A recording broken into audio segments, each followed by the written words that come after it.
Helo, sut ydych chi? A chroeso i'r uginfed bennod wan yn cyfres codi gweithdy Pedair Cainc. Dwi dod yma gyfod i'n dwy braf heddiw. Mae'n brawn syl ar yn y bryd. Dwi taro lawr i geir dydd o'i i gymryd rhan. Mae rhyw daith a'ch gerdded difyr iawn o amgylch y ddinas efo 10,000 o bobl eraill o'r un far yn y lle. Dyna'n brofiad hwyliog iawn. Felly, wan dwi'n ôl yn y gorllewin, o'n i'n meddwl sef well i mi daro draw i'r safla i ddechrau yn ôl ar y gwaith. Felly. Gwaith, yr newyddion mawr dwi eisiau egluro wrthych chi de, Sion, wrthych chi dano, ydy'r waliau mewnol wan. Maen nhw bron iawn a chael ei gorffan. Un wal sydd gen i'r ôl, sef honno, neu rhyw banel felly ar ôl i'w gwblhau. Am gobeithio gorffan nhw'n prawma wan, felly. Felly dyma ni, sy'n yna'n edrych i chi.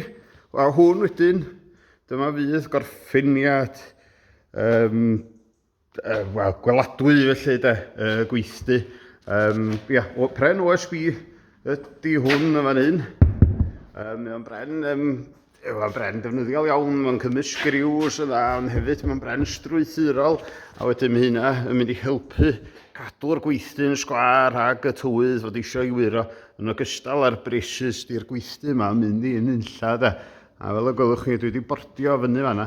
Ond i chi gael gweld yna, tu fewn y waliau wedyn, mae yna insulation, gwlan ffibr gwydr felly ydy hwnnw, mae yna rhyw ffilm blastig drosto.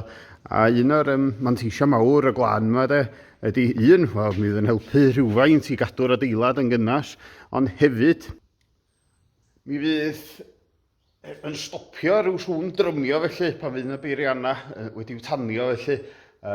Pan mae wal yn wag y tu fewn, rhywun ydych chi'n gael i'r hen sŵn bwm bwm bwm bwm na. Ond efo hwn yn llenwi'r gofod yna yn y canol, mi fydd yr sain wan yn hitio'r wal a mi fydd o'n marw'n syth felly. Ond un o'r manteisio mawr eraill hefyd, y gwlan yma, dydy o ddim yn mynd ar dan yn hawdd iawn felly de. Felly fe bydda yna dan yn yr adeilad, mi fydd hwnnw yn helpu arafu'r lledaeniad sydd yn oll bwysig. Dewch chi mewn de, a i chi tu allan y gyflym. Dyma chi, fel y gwelwch chi mi. Mae'r adeilad wedi'w lapio efo'r membren. Yr membren mae'n ganiatau i'r adeilad anadlu. Gorchuddio fan hyn, gathon ni andros y dywydd garw dy Gwener, wedyn cael y ffenestri rhag y gwynt ar glaw felly, neu fysa'r gweithdy'n llenwi fe dŵr. Ond wedyn ar ben y membren yma wedyn, mae'r batons yma, a wedyn ar y batons wedyn, mi fydd y cladding yn cael ei osod felly. A wedyn gen i enghraifft bach da o'r cladding i chi fan hyn, nes i ddechrau ar un wal efo llyr. Mae'n rawd yng nghyfraith i wsos dwytha yma lly. A fel y gwelwch chi, hwn fydd rhyw fath o wyneb yr adeilad felly. Hwn ydy'r croen allanol felly, fydd yn cymryd y tywydd garw a'r tywydd mawr ac yn gwarchod o ffram fewnol yr adeilad. Yn lle weithiau, mae'n anodd iawn i chwiro be'n union di cynnwys neu gwneud wal. Felly hynny dwi wedi gwneud, di gwneud hwn yn gyflym. Dyma i chi, yn y bon, ydy'r wal wedi'w dorri lawr i ryw ddarn bach not to scale felly. Ond i chi gael gweld o'n. Felly hwn o'n dyma'r wyneb allanol, hwn ydy'r cladding. A hwn sy'n mynd i arbad yr adeilad rhag mwyafrif o'r tywydd cas ag arw. Pren 20 mm o drwch. A mae'n overlap fel arfer wedyn o mae'n amrywio rhwng 2 a 4 modfadd oherwydd natur gorffeniad ymyl y pren felly. Ond tu fewn fan hyn wedyn, mae'r cladding yn cael ei hoelio ar batons. A wedyn mae rheina'n cael ei defnyddio wedyn, nid yn unig i angori yr hoelan felly, ond hefyd i roi rhyw fath o fwlch fan hyn. Sbiwch chi fan, os dwi'n codi hwnna, dyna chi.